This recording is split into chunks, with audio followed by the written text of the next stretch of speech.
Sweetheart, come on, it's time for bed.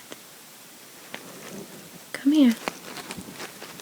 I know, you want to stay up all night. But you have a big day tomorrow, sweetheart, we need to get some sleep. Don't worry, you don't have to work too hard tomorrow. No, we're just gonna go have fun, alright? Going to enjoy it, I promise. I won't make you work too hard. Yeah, I know. You're not tired, but it's okay. Once we get you all tucked into bed, you'll be tired. I promise. Okay, come on. Up you go. Oh, there you go. You're getting a lot bigger than I remember. But you still fit into my arms. Okay, into bed.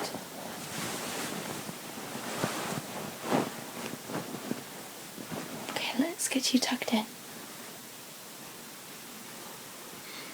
There you go, darling.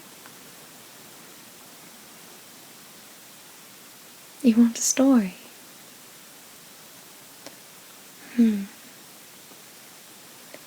What type of story do you want?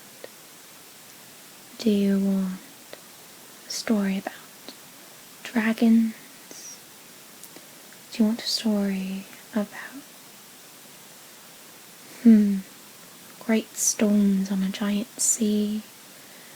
Do you want a story about frogs or maybe wolves? Do you want a story about romance and love? Do you want a story about princesses or dancing? Maybe. What about the 12 dancing princesses? Yeah, you like that story? I can do that. Here, let's just make sure you're tucked in.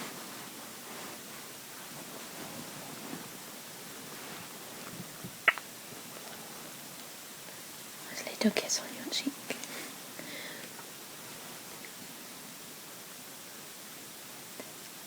There was a king who had 12 beautiful daughters.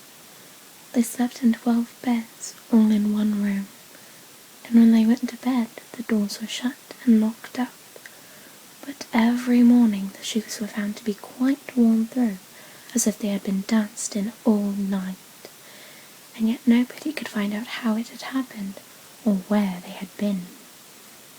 Then the king made it known to all the land that if any person could discover the secret, and find out where it was that the princesses danced in the night, he should have the one he liked best for his wife, and should be the king after his death. But whoever tried and did not succeed after 3 days and nights should be put to death. A king's son soon came. He was well entertained, and in the evening was taken to the chamber next to the one where the princesses lay in the 12 beds. There he was to sit and watch where they went to dance, and, in order that nothing might pass without his hearing it, the door of his chamber was left open. But the king's son soon fell asleep, and when he awoke in the morning he found the princesses had all been dancing, where the soles of the shoes were full of holes. The same thing happened to the second and the third night, so the king ordered his head to be cut off. After him came several others, but they all had the same luck, and all lost their lives in the same manner. Now it changed that an old soldier who had been wounded in battle and could fight no longer passed through the country where this king reigned, and he was travelling through a wood. He met an old woman who asked him where he was going. "I hardly know where I'm going, or what I'd better do," said the soldier, "but I think I should like very well to find out where it is that these princesses dance, and then in the time I might be a king." "Well," said the old dame, "that is no very hard task. Only take care not to drink any of the wine which one of the princesses will bring you in the evening, and as soon as she leaves you, pretend to be fast asleep." Then she gave him a cloak and said, "As soon as you put that on, you will become invisible, and you will then be able to follow the princesses wherever they go." When the soldier heard all this good counsel, he determined to try his luck. So he went to the king, and he said he was willing to undertake the task. He was as well received as the others had been. The king ordered fine royal robes to be given him, and when the evening came, he was led to the outer chamber. Just as he was going to lie down, the eldest of the princesses brought him a cup of wine, but the soldiers threw it all away secretly, taking care not to drink a single drop. Then he laid himself down on his bed, and in a little while began to snore very loud as if he was fast asleep. When the 12 princesses heard this, they laughed heartily, and the eldest said, "This fellow too might have done a wiser thing than lose his life in this way." Then they rose up and opened the drawers and boxes, and took out all the fine clothes and dressed themselves at the glass, and skipped out as if they were eager to begin dancing.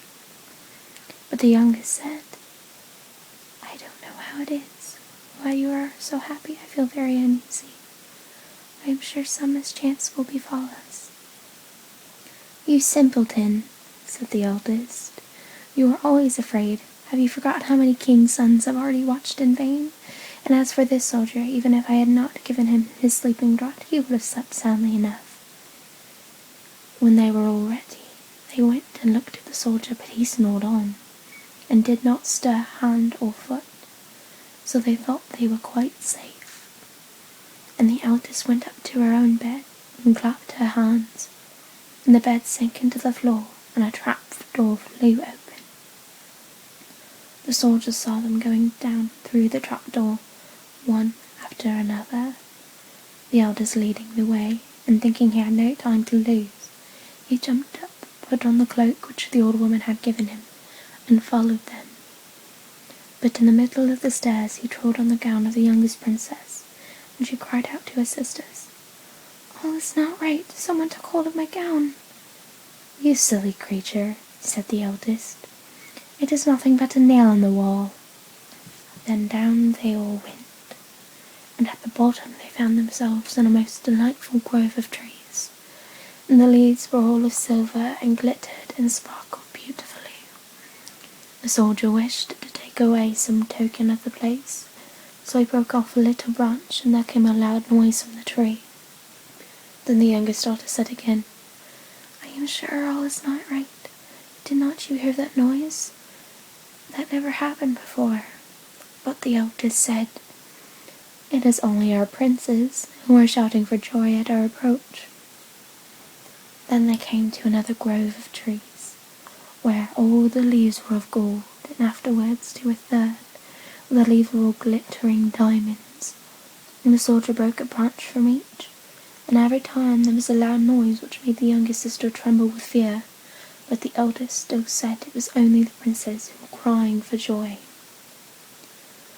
So they went on until they came to a great lake, and at the side of the lake there lay 12 little boats with 12 handsome princes in them, who seemed to be waiting there for the princesses. One of the princesses went to each boat, and the soldier stepped into the same boat with the youngest. As they were rowing over the lake, the prince who was in the boat with the youngest princess and the soldier said, "I do not know why it is, but though I am rowing with all my might, we do not get on so fast as usual, and I am quite tired. The boat seems very heavy today." "It is only the heat of the weather," said the princess. "I feel it very warm too." On the other side of the lake stood a fine illuminated castle, from which came the merry music of horns and trumpets. They all landed and went into the castle. Each prince danced with his princess, and the soldier, who was all the time invisible, danced with him too. And when any of the princesses had a cup of wine set by her, he drank it all up, so that when she put the cup to her mouth it was empty. At this too the youngest sister was terribly frightened, but the eldest always silenced her. They danced on till 3 o'clock in the morning, and then all the shoes were worn out, so that they were obliged to leave off. The princess rowed them back again over the lake, but this time the soldier placed himself in the boat with the eldest princess, and on the opposite shore they took leave of each other, the princesses promising to come again the next light.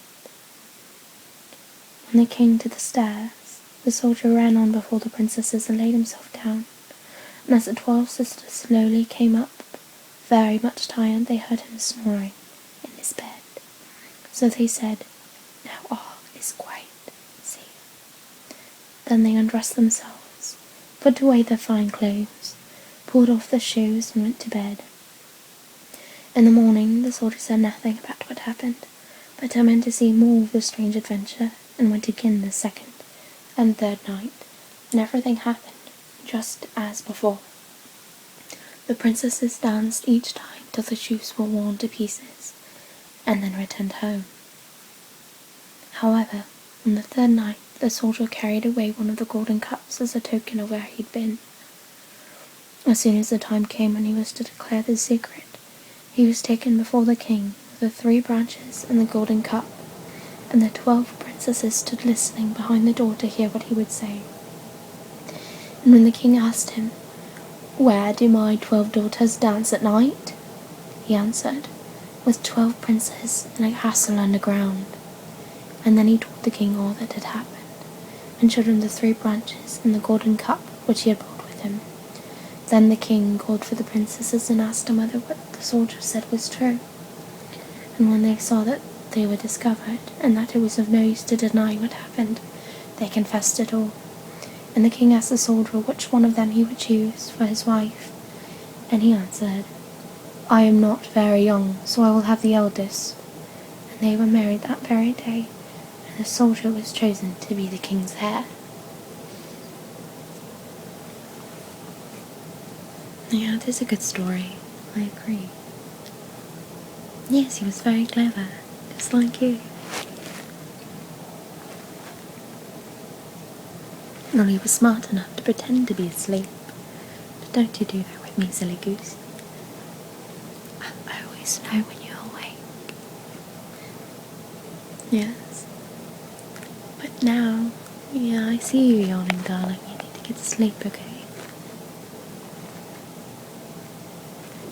I know. You just need to rest your eyes for a little while. I'll wake you up in the morning so that we can get started and have more fun again. What if I make your favourite breakfast? Would that help encourage you to sleep? Okay. Then, right tomorrow morning when you wake up, I'll have your favourite breakfast sitting on the table for you. Would you like that? Good. Now you darling need to close your eyes and rest.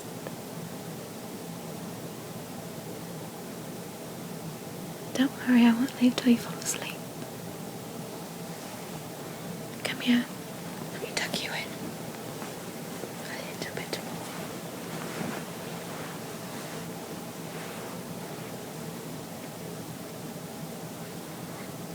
Shh. Hush now, it's alright. Close your eyes, it's okay to go to sleep.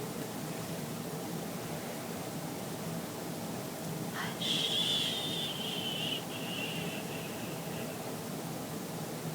Just rest, darling. I love you.